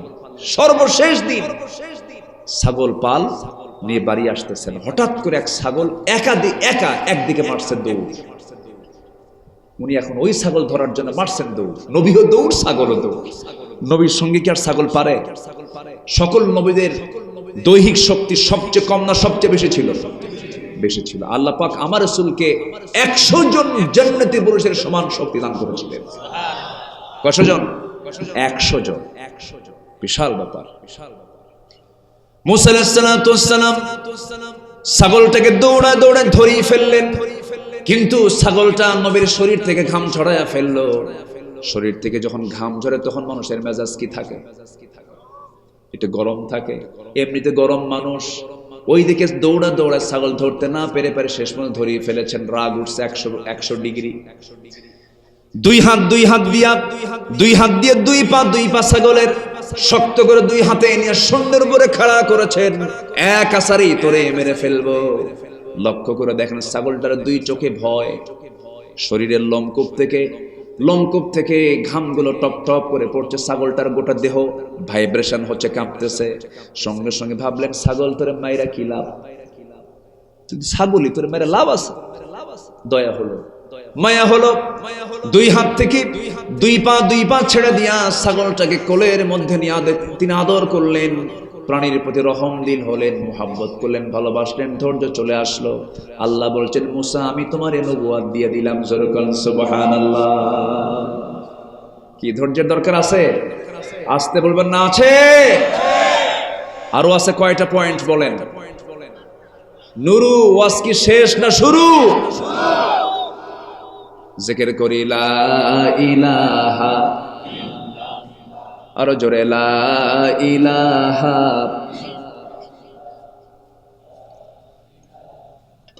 আরো জোরে লা ইলাহা আল্লাহু আল্লাহ, জোরে আল্লাহু আল্লাহ, লা ইলাহা ইল্লাল্লাহ লা ইলাহা ইল্লাল্লাহু মুহাম্মাদুর রাসূলুল্লাহ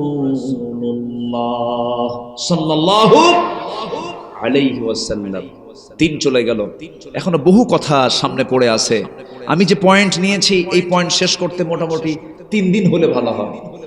কয়দিন হলে ভালো হয়? 3 দিন। আমি তো সময় পেয়েছি সীমিত। আসুন এখন 4 নম্বরে চলে যাই। আমরা ভরসা করব কার উপরে? আসতে বলবেন না, কার উপরে? এই চলে যাচ্ছে কেন? ধরেন তো, একটু ধরেন তো। এই বসেন, তুই বসেন। আমি কেন বলছি? একটু মহব্বত করেই বলছি। একটু বসেন, একটু বসেন। কত কষ্ট করে মাহফিল কমিটির চেয়ার সংগ্রহ করেছেন, একটু তাদেরকে তো সম্মান করা দরকার। আপনি মেহমান হয়ে আসছেন, আগে চলে গেলে কেমন হয়? আর একটু সময়, আমি খুব অল্প সময়ের মধ্যে আমি শেষ করার চেষ্টা করব। জোরে বলে ইনশাআল্লাহ। সময় আজকে কেমনে দ্রুত চলে গেল বুঝলাম। আমি সময়ের আজকে আমি কোনো খুব দ্রুত সময় চলে গেল না? কি দোয়া করে দেবো নাকি আমি? বলেন তো। আচ্ছা, নাম্বার 4, ভরসা করব কার উপরে? যারা আল্লাহ আছে তার কারো লাগে, যারা আল্লাহ আছে তার কারো লাগে। যে বলবে দিল্লি আমাকে বাঁচাবে, তাকে দিল্লি যেতে হবে। আসতে গান কেন? কি বলছে না? বলছে না দিল্লি বাঁচাবে, দিল্লি চলে গেছে। আল্লাহ বাঁচাবে, যেতে হবে না। ঠিক কি না?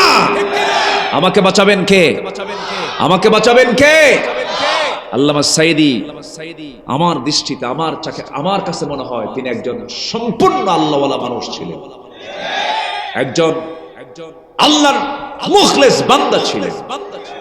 যে কথা তিনি 25 বছর আগে বলেছেন, আজকে তা বাস্তবে রূপ নিয়েছে। উনি তো বলতে পারতেন লন্ডনে গিয়ে পড়বা, আমেরিকা গিয়ে পড়বা, জাপানে গিয়ে পড়বা, জার্মানিতে গিয়ে পড়বা, কিন্তু উনি বলেছেন এদেশের 16 কোটি মানুষ গাছের গোড়ায় নাড়া দেবে, মামুবাড়ি দিল্লি গিয়ে পড়বা। তাহলে কত বছর আগের কথা, আর বাস্তবে হলো কত বছর পর? আল্লাহু আকবার বলবেন না? সম্মানিত ভাইয়েরা, ভরসা শুধু রাখতে হবে কার উপরে? আলাইসাল্লাহু বিকাফিন আবদাহ, বান্দার জন্য কে যথেষ্ট? ওমান ইয়াতাওয়াক্কাল আলাল্লাহ ফাহুয়া হাসবুহ, যার আল্লাহ আছে তার এটাই যথেষ্ট, কাউকে লাগবে না। কাউকে লাগবে? আমার প্রাণ কার হাতে? আমার চোখকে চালান, আমার হাতকে চালান, আমার পাকে চালান, আমার অঙ্গ প্রত্যঙ্গ সব কিছু পরিচালনা কার? আমার রক্ত প্রবাহ কে করেন? আমার কিডনি কে দিয়েছেন? কিডনির ওজন কয় কেজি? একজন কইছে 10 কেজি। এই কিডনির ওজন আল্লাহ জানে না, আমরাও আল্লাহ পাক আমাদেরকে জানার তৌফিক দিয়েছেন। কিডনির ওজন কিন্তু খুবই কম, হাফ কেজিও না। অত কেজি হলে কি আপনার ওজন কি থাকে? মাত্র 200 গ্রাম। কয়শো গ্রাম বলেন? 200 গ্রাম। 200 গ্রাম কিডনি নিয়ে ডায়ালিসিস চলছে। আর মানুষ যে কিডনির বিকল্প ডায়ালিসিস মেশিন বানাচ্ছে তার ওজন হলো 100 কেজি। কত কেজি বলেন তো? 100 কেজি। তাহলে 100 কেজির কাজ করছে কয়শো গ্রাম? তাহলে কোনটা উন্নত বলেন? কাঠটা? কাঠটা দেওয়া, তাও দিয়েছেন কয়টা? বলেন কয়টা? চলে কয়টা? একটা দিলেও চলতো, দিয়েছেন কয়টা? একটা নষ্ট হয়ে গেছে, আরেকটা নিয়ে তুই বেঁচে থাক বান্দা। কিন্তু কিডনিকে আল্লাহ রাব্বুল আলামিন সচল রেখেছেন, আমাকে আপনাকে দিয়েছেন। যদি এমনটা হতো 200 গ্রাম কিডনি না হয়ে যদি আমি দুনিয়াতে আগে আসছি, পরে আসমান থেকে আল্লাহ ফালাইয়া দিচ্ছেন সবার জন্য 100 কেজি করে কিডনি। বোঝেন নাই? 100 কেজি করে কিডনি যদি পাঠাইয়া দিতেন, আমার ওজন হলো 80 কেজি, কিডনির ওজন 200 কেজি, চলতে পারতাম? চলতে পারতাম না। আল্লাহ রাব্বুল আলামিন বলেন, বান্দারে শুধু সৃষ্টি করি না, এটাকে ভারসাম্য করেছি। আল্লাযী খালাকাকা ফাসাওয়াকা ফাআদালাকা ফি আইয়ি সূরাতিন মা শাআ রাক্কাবাক। লেভেল করেছি আমি। তোর ওজন হলো 80 কেজি, কিডনির ওজনকে 200 গ্রাম করে দিয়েছি, যেন ব্যালেন্স থাকে, চলতে যেন তোর কোনো কষ্ট না হয়। এই যে চোখ, পৃথিবীতে যত ক্যামেরা তৈরি হয়েছে, যত ক্যামেরা আপনি পৃথিবীতে আপনি দেখেন না কেন, চোখ নামক যে ক্যামেরা আছে তার ধারে পাশে কেউ আছে নাকি? এই আছে, ধারে পাশে কেউ আছে? আপনার ক্যামেরা বেশি শক্তিশালী চোখের চাইতে? আমার চোখের যে পাওয়ার, শুধু একটা সামান্য সময় ধৈর্য নিয়ে কয়েকটা তথ্য আমি দিচ্ছি, একটু মনোযোগ সহকারে শুনবেন। আল্লাহ পাক যে আমার বন্ধু, আমার বন্ধুগণ, কানের মধ্যে কিছু ময়লা আছে না? এই ময়লাকে কি বলে এলাকায়? গরু খায়। ইয়ারওয়াক্স, কানের ময়লা। এটা কিন্তু মিষ্টি না, এটা কিন্তু টকও না, এটা হচ্ছে তিতা। এটা কি বলেন তো? তিতা। একটু হাতে নিয়ে একদিন মুখে নিবেন, বুঝলেন? সিপ ভাই নিলে টের পাবেন। তো এটা হচ্ছে তিতা। তো এই কানের যে ময়লাটা আল্লাহ পাক তিতা করলেন কেন? সলিমুদ্দিন যদি রাত্রেবেলা ঘুমাতে যায় আর কানের ময়লা যদি মিষ্টি হয়, সব পিঁপড়া কোথায় যেত? কোথায় যেত? আল্লাহ পাক কানকে সিকিউর করার জন্য, নিরাপত্তা নিশ্চিত করার জন্য কানের মধ্যে দিয়েছেন তিতা। পিঁপড়ায় উপায় নাই, যা চলে যা। তাহলে কানকে আল্লাহ পাক তিতা দিয়ে ঢেকে রেখেছেন।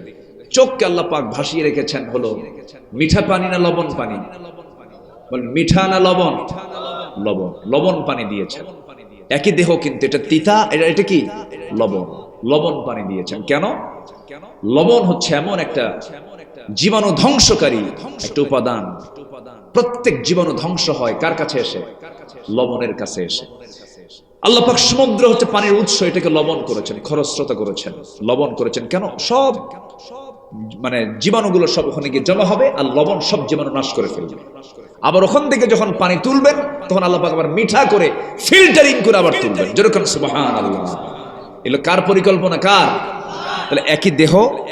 আমি তো মনে করি কান, নাক আর চোখ, পদ্মা, মেঘনা, যমুনা যত বড় তার চাইতে বড় বানিয়েছেন মানুষের চোখ, কান, নাককে। যেরকম সুবহানাল্লাহ। কত বিশাল ব্যাপার। যারা ইএনটির যারা ডাক্তার তারা কিছুটা বোঝে। ইএনটি যারা, ইএনটি বিশেষজ্ঞ যারা, তো গলা, কান, নাক, তো এই চোখটাকে আল্লাহ পাক ফিল্টার, লবণ পানিতে ভাসমান রেখেছেন কেন? জন্মের পর থেকে নিয়ে মৃত্যু পর্যন্ত বান্দা যেন চোখটাকে দিয়ে যেন আমার সৃষ্টিগুলো দেখতে পারে, আমার শুকর যেন আদায় করতে পারে। এবং চোখকে আল্লাহ রাব্বুল আলামিন 24 ঘন্টা ঠিক রাখার জন্য স্থায়ী মলমের ব্যবস্থা করেছেন। জোরে বলি সুবহানাল্লাহ। সকালবেলা টের পাওয়া যায়, সকালবেলা চোখের কোনায় কেমন কেমন আকার, কালার কি? বলেন বলেন বলেন বলেন কি? সাদা। এটা হচ্ছে অয়েন্টমেন্ট। আল্লাহ পাক প্রত্যেক দিন চোখটাকে রিফ্রেশ করেন, ঠিক করে দেন। প্রতি মিনিটে মানুষ গড়ে 15 থেকে 20 বার পলক ফেলে। এই পলক শুধু পড়েই না, বরং প্রতিটা বার পড়ার সময় অস্ত্র থেকে লিকুইড ছড়িয়ে দেয় পুরো চোখে। এর ফলে চোখ থেকে আর্দ্র, ধুলাবালি, ক্ষতিকর জীবাণু থেকে মুক্ত।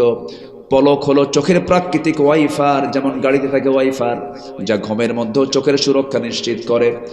প্রতিদিন আমাদের চোখে গড়ে 1 মিলিলিটার অশ্রু তৈরি হয়, যা স্বচ্ছ অথচ অত্যন্ত কার্যকর এক তরল পদার্থ। এই অশ্রুর মধ্যে থাকে লাইসোজাইম নামের এক প্রাকৃতিক অ্যান্টিবায়োটিক, যা চোখকে ব্যাকটেরিয়ার আক্রমণ থেকে রক্ষা করে। যখন মানুষ হৃদয় বেদনায় ভরাক্রান্ত হয়, আত্মা আল্লাহর ভয় ও ভালোবাসায় যখন কাঁপে, তখন সেই অশ্রু গড়িয়ে গড়ে গালের উপর দিয়ে এই অশ্রু আবার চোখের বাইরের অংশে পুষ্টি অক্সিজেন সরবরাহ করে। কারণ কর্নিয়াতে রক্তনালী থাকে না, তাই চোখের জল চোখকে রক্ষা করে শুকিয়ে যাওয়া ক্ষয় ব্যাকটেরিয়াল সংক্রমণ থেকে। আল্লাহু আকবার বলেন। চোখের পানিরও দরকার আছে না নাই? আছে না নাই? এই যে ক্যামেরা, আমাদের 2 চোখে প্রায় 27 কোটি 40 লক্ষ ফটো রিসেপ্টর নামক নিয়োজিত শ্রমিক আল্লাহর হুকুমে চলছে, তারা কাজ করে যাচ্ছে। যখন আলো আপনার চোখ গিয়ে পড়ছে, যখন ফটো রিসেপ্টরের কাছে চলে যাচ্ছে, তখন ফটো রিসেপ্টর সেটাকে প্রসেসিং করে আপনার অপটিক নার্ভে পৌঁছে দিচ্ছে। সেখান থেকে ইলেকট্রিক ইম্পালেন্সের মাধ্যমে সেটা আমাদের ব্রেইনের অক্সিপিটাল ল্যাবে চলে যাচ্ছে। ফলে আমরা দেখতে পাচ্ছি। এই যে অপটিক নার্ভের কথা শুনলাম, আমরা শুধুমাত্র এখানেই 7 লক্ষ থেকে 70 লক্ষ তারের মতো ফাইবার রেখেছেন আমার আল্লাহ রাব্বুল আলামিন। যেরকম সুবহানাল্লাহ। অসংখ্য তার দিয়ে এটাকে ডেকোরেট রেখেছেন, তিনি আমার কে? অতএব এই চক্ষু দিয়া সৃষ্টি দেখব কার, আর গুণগান গাইব কার, প্রশংসা করব কার? আল্লাহ পাকের। সম্মানিত ভাইয়েরা, সম্মানিত বন্ধুগণ, শুধু তিনি মানুষকে দেখেন না, তিনি সকল প্রাণীকেও দেখেন। এমন কোন প্রাণী নাই যে প্রাণীর দেখাশোনার দায়িত্ব আল্লাহ পাক অন্য কাউকে দিয়েছেন। মানুষের খাবার বেশি প্রয়োজন হয় না জলভাগের প্রাণীগুলোর খাবার বেশি প্রয়োজন হয় বলেন তো? জলভাগের প্রাণী এক একটা তিমি মাছ তার বাচ্চাগুলোকে প্রত্যেকদিন 50 থেকে 60 মণ দুধ খাওয়ায়। একটা তিমি তার বাচ্চাকে এই পরিমাণ খাবার যোগান দেয়। সমস্ত খাবারের যোগানের দায়িত্ব কার? আসতে বলবেন না কার? আল্লাহ পাক। সম্মানিত ভাইয়েরা, সম্মানিত বন্ধুগণ, আল্লাহ পাক এই পৃথিবীতে যা কিছু সৃষ্টি করেছেন সকল সৃষ্টির মূল লক্ষ্য হচ্ছে মানুষ। মানুষ তোমার জন্য আমি সৃষ্টি করেছি, তোমার জন্য সকল সৃষ্টিকে তোমার খাদেম বানিয়েছি, খেদমতগার করে আমি বানিয়েছি। অতএব তোমার দায়িত্ব হচ্ছে আমার জিকির করা। যেখানেই তোমার সুযোগ থাকবে জিহ্বাকে তুমি সিক্ত রাখবে। কার জিকির দিয়া? আসতে বলবেন না কার জিকির দিয়া? আল্লাহর জিকির দিয়া। দেখেন, আমি 3টা জায়গায় আমি আল্লাহকে বেশি আমার মনে হয়। নাম্বার 1, আমি যখন বিমানে চড়ি, যখন সমুদ্রের সামনে দাঁড়াই, আর পাহাড়ের চূড়ায় যখন আমি দাঁড়াই, তখন আল্লাহর নাম তোমার বেশি মনে আসে। সম্মানিত ভাইরা, এই যে বিমান, এটা কিন্তু আশ্চর্য একটা বিষয়। এই বিমানটা আবিষ্কৃত যে হয়েছে, যে টেকনোলজি ব্যবহার করা হয়েছে, ঠিক একটা পাখি থেকে এটা গ্রহণ করা হয়েছে। আল্লাহু আকবার বলেন। একটা পাখি, পেরেগ্রিন ফ্যালকন নামে একটা পাখি আছে। এই জমিনের বুকে মহান আল্লাহর সৃষ্টির সবচেয়ে দ্রুতগামী একটা প্রাণীদের একটা হচ্ছে এই পেরেগ্রিন ফ্যালকন, যা ঘন্টায় 389 কিলোমিটার বেগে চলে। আল্লাহু আকবার বলবেন না? প্রায় 400 কিলোমিটার বেগে চলে একটা পাখি। গতিটা দেখেন। একটা চিতাবাঘ ঘন্টায় 122 কিলোমিটার চলে। সেখানে ওই পাখিটা চলছে ঘন্টায় প্রায় কত কিলোমিটার? 400 কিলোমিটার। এই 400 কিলোমিটার বেগে চলে। খাদ্যের যখন প্রয়োজন হয়, সো মেরে সে তার খাদ্য শিকার করে নেয়, শিকারীকে ধরে ফেলে। প্রচন্ড উচ্চতায় সর্বোচ্চ গতিতে উড়ে যাওয়ার সময় তাদের নাকের মধ্যে যে গতিতে বাতাস প্রবেশ করে, ফুসফুস ব্লাস্ট হয়ে যাওয়ার কথা, ফুসফুস ফেটে যাওয়ার কথা ছিল। কিন্তু মহান রব্বুল আলামিন নাকের ঠিক ভিতর হাড়ের একটা ট্যাপ এমন ভাবে সংযুক্ত করে দিয়েছেন যে ট্যাপের সাহায্যে তারা বাতাসের তীব্র গতিকে রুখে দেয়। ঠিক একই টেকনোলজি ব্যবহার করা হয়েছে বিমানের ইঞ্জিনের ক্ষেত্রে।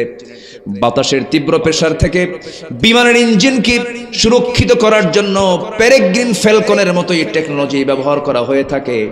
বিজ্ঞানের সমস্ত সাফল্য সৃষ্টিকর্তার প্রতিটি সৃষ্টির মধ্যে অন্তর্নিহিত রয়েছে। একমাত্র যারা একটু ফিকির করনেওয়ালা, যারা একটু গবেষণা করে, যারা চক্ষুষ্মান, তারা একমাত্র সে আল্লাহর পরিচয় সৃষ্টির মাঝেই পেয়ে যায়। যেরকম সুবহানাল্লাহ। সম্মানিত ভাইয়েরা, এজন্য সবার টার্গেট একটাই হবে, আমরা যে যেখানেই থাকি না কেন আমার জিহ্বা ভেজা থাকবে কার জিকির দিয়া? আসতে বলুন কার জিকির দিয়া?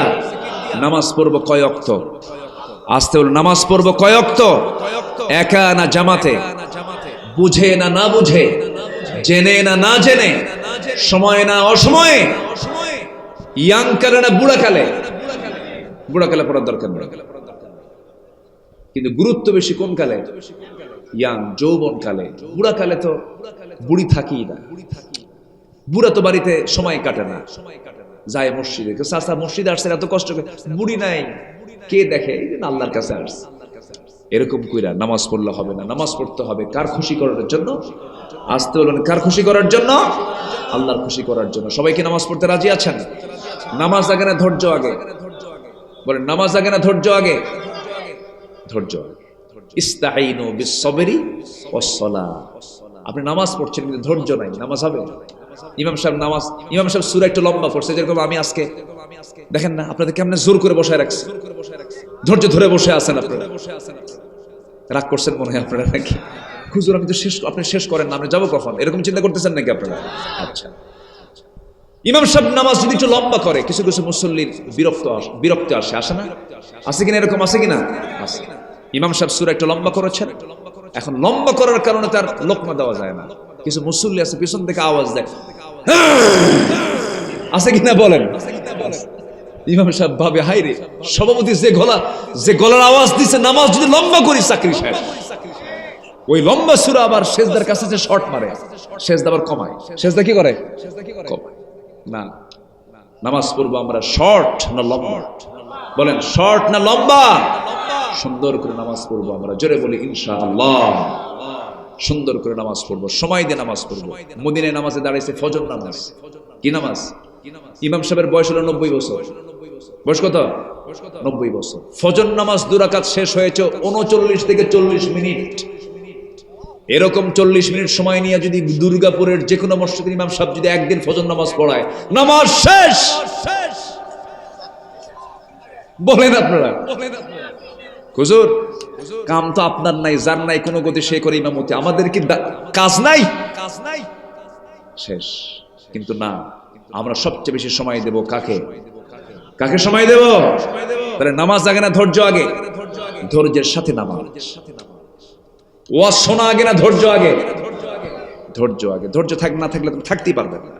বসেন আমার বন্ধুগণ, 15টা গুণ আমরা আজকে জেনে যাব, যদিও ব্যাখ্যামূলক আমি বলতে পারছি না।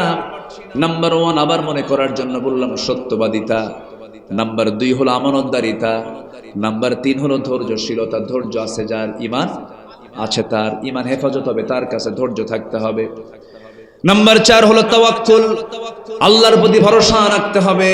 ক্যান্সার হয়েছে, দুনিয়ার সমস্ত ডাক্তাররা বলে দিল কোনো অ্যান্সার নাই, কিন্তু অ্যান্সার যার কাছে আছে তিনি আমার কে?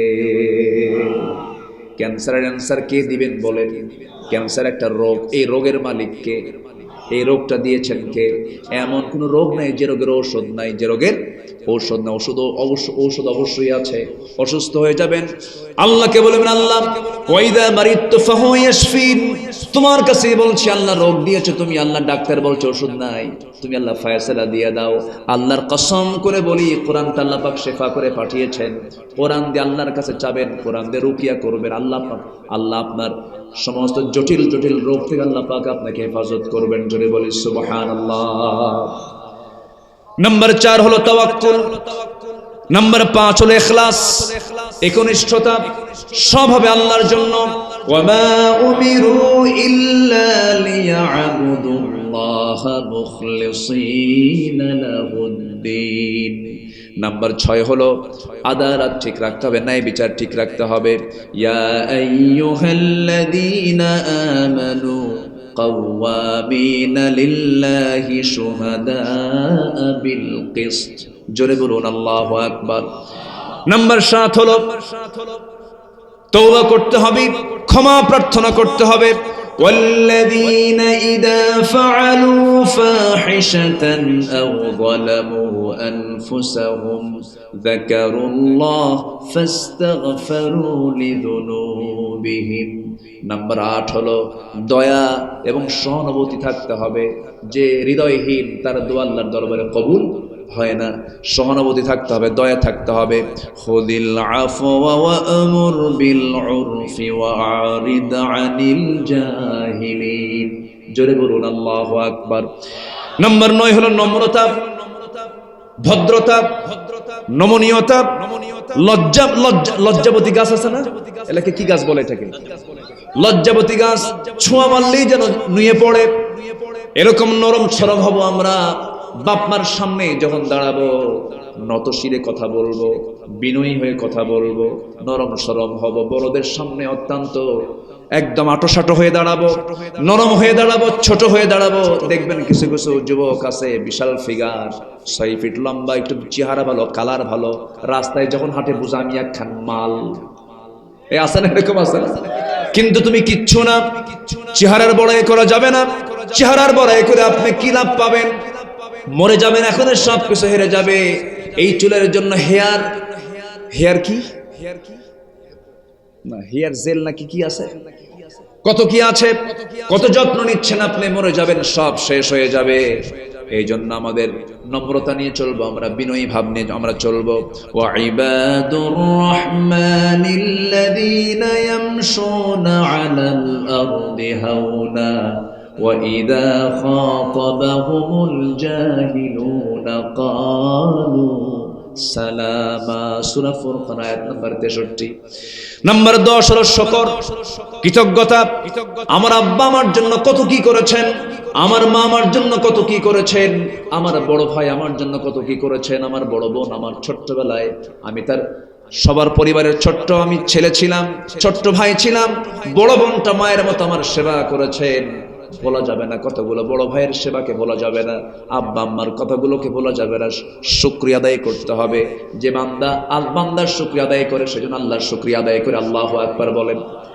বান্দার কৃতজ্ঞ, বান্দার কাছে বান্দা কৃতজ্ঞ হবে, বান্দার কাছে কৃতজ্ঞতা প্রকাশ করবে, আল্লাহর শুকরিয়া আদায় করবে, বান্দার শুকরিয়া আদায় করবে, বান্দার কাছে কৃতজ্ঞতা চিত্ততা প্রকাশ করতে হবে। আল্লাহ রাব্বুল আলামিন বলেন, লা ইন শাকারতুম লা আযীদান্নাকুম ওয়া লা ইন কাফারতুম ইন্না আযাবি লাশাদীদ। শুকরে নিয়ামত, নিয়ামতা দাসফুন কুনাত, কুফরে নিয়ামত নিয়ামাতাত বিরুন কুনাত। শুকর আদায় করবে, আল্লাহ পাক নিয়ামতের দরজা সব বান্দার জন্য খুলে দিবেন। জোরে বলে সুবহানাল্লাহ। নাম্বার 11 হলো সুজাআহ, সাহসিকতা নিয়ে চলা। মুসলমান ভীরু জাতি না সাহসী জাতি? বলেন বলেন বলেন বলেন। পিছে যায় না সামনে যায়? পিছে যায় না সামনে যায়? সামনে যাবে। মুসলমান কখনো ভীরু জাতি হতে পারে না। আমার নবীজি কি ভীরু ছিলেন না সাহসী ছিলেন? বলেন বলেন বলেন, কি ছিলেন? শুধু সাহসী না, মহা সাহসী। মহা সাহসী, অসীম সাহস আল্লাহ পাক তার মধ্যে দিয়েছিলেন। প্রচন্ড সাহসী মানুষ ছিলেন। তরবারি নিয়ে সেনাপতি মুহাম্মদ সাল্লাল্লাহু আলাইহি ওয়াসাল্লাম ঘোড়ার পিঠে চড়েছেন। আমি ঘোড়ার পিঠে এখন আর চড়ে না মানুষ। এই মদিনায় যায়, মক্কায় যায়, মাঝে মাঝে উটের পিঠে চড়ি। উটের পিঠে চড়া যে কি কঠিন! উটের পিঠে যে কয়েকদিন আগে চড়ছিলাম, বুঝলেন? উটের পিঠে চড়া যে এত কঠিন, উটের যে ঝাঁকুনি মারে মনে হয় কলিজা বের হয়ে আসে। এত সে মানে তীব্র গতিতে দৌড়ায়, মনে হয় দৌড়াচ্ছে না, কিন্তু ওর হাত পাকে ছোট, অনেক বড়, উটের মতো। উট তো উঠি অনেক বড়। আমার রাসূল সেটাতে চড়ে মাইলকে মাইল অতিক্রম করেছেন। ভীরু মানুষ কি পারে না? সাহস থাকা দরকার। বলেন কি থাকা দরকার? সাহস। আমরা সাহসী হব, জোরে বলি ইনশাআল্লাহ। আল্লাহ রাব্বুল আলামিন বলেন, ইয়া আইয়ুহাল্লাযীনা আমানুসবিরু ওয়া সাবিরু ওয়া রাবিতু ওয়াত্তাকুল্লাহা লাআল্লাকুম তুফলিহুন। সূরা আলে ইমরান 200 নম্বর আয়াত। আমার বন্ধুগণ, সাহসিকতার কথা বললাম। নাম্বার 12 হলো নেক কাজের আদেশ দেওয়া, মন্দ কাজের নিষেধ করা। এটা একটা বিশাল গুরুত্বপূর্ণ একটা কাজ। চারিত্রিক বৈশিষ্ট্যের মধ্যে এই বৈশিষ্ট্য থাকতে হবে। একই ব্যক্তি মাহফিল কমিটির সভাপতি, আবার ওই ব্যক্তি যাত্রা কমিটির সভাপতি। এটা তো রাজশাহীতে নাই মনে হয়। আসতে বলবেন না, আছে না নাই? গতকালকে নাইট ক্লাবে গেছে, আজকে মাহফিল আসছে, আছে না নাই? এগুলোকে ঝাঁটা বেটা করার সময় হয়েছে এখন। মুনাফিকদের কোনো চিত্র আমরা দেখতে চাই না। আমরা দেশকে কোরআন দিয়ে সাজাতে চাই। জোরে বলি ইনশাআল্লাহ। কুনতুম খায়রা উম্মাতিন উখরিজাত লিন-নাসি তা'মুরুনা বিল মা'রুফ ওয়া তানহাউনা 'আনিল মুনকার। নাম্বার 13 হলো বিশ্বাসযোগ্যতা, সিকাহ। ওয়াল্লাযীনা হুম লিআমানাতিহিম ওয়া আহদিহিম রাউন। নাম্বার 14 হলো নিষ্ঠাবান হওয়া, ইখলাস ফিল আমাল, নিষ্ঠাবান হওয়া। আল্লাযী খালাকাস সামাওয়াতি ওয়াল আরদ লিয়াবলুয়াকুম আইয়ুকুম আহসানু আমালা। সর্বশেষ হলো, আমি খুব শর্ট করে বললাম, নাম্বার 15 হলো সহনশীল হওয়া। আল্লাহ তার নিজেও সহনশীল, হালিম। হালিম কার নাম? আসতে বলেন কার নাম? কিন্তু আমার দেশে একটা বাজে নাম দিয়েছে খাবারের নাম, মামা হালিম। এ আছে না? আমি এটাকে রিপোর্ট করলাম। আল্লাহর নাম নিয়ে কোনো খাদ্যের নাম হতে পারে না। মামা হালিম, আল্লাহর নাম হচ্ছে হালিম। আব্দুল হালিম, হালিমের বান্দা। আমার হালিম কে? আমার হালিম কে? আল্লাহ। সহনশীল হওয়া। আল্লাহ পাকের মেজাজ যদি খুব বেশি হতো, পৃথিবীতে একটাও থাকতো মানুষ? আজ থেকে থাকতো কেউ, আজ থেকে থাকতো কেউ, এত পাপাচার। এরপর আল্লাহ সহ্য করছেন, তার মধ্যে ধৈর্য আছে না নাই? আল্লাহ নিজেও ধৈর্যশীল, আল্লাহ ধৈর্যশীলকে পছন্দ করে। আল্লাহ রাব্বুল আলামিন বলেন ওয়াল কাযিমিনাল গায়য ওয়াল আফিনা আনিন নাস ওয়াল্লাহু ইউহিব্বুল মুহসিনিন।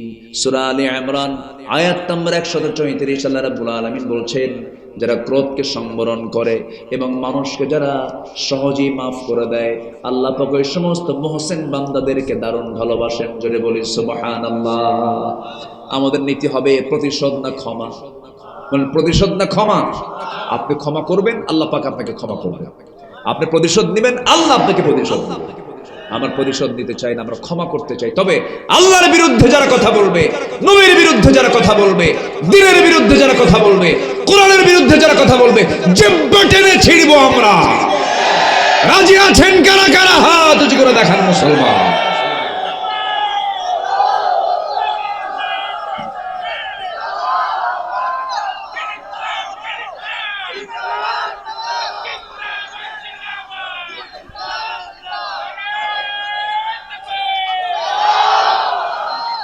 আল্লাহ কবুল করুন, জোরে বলে আমিন।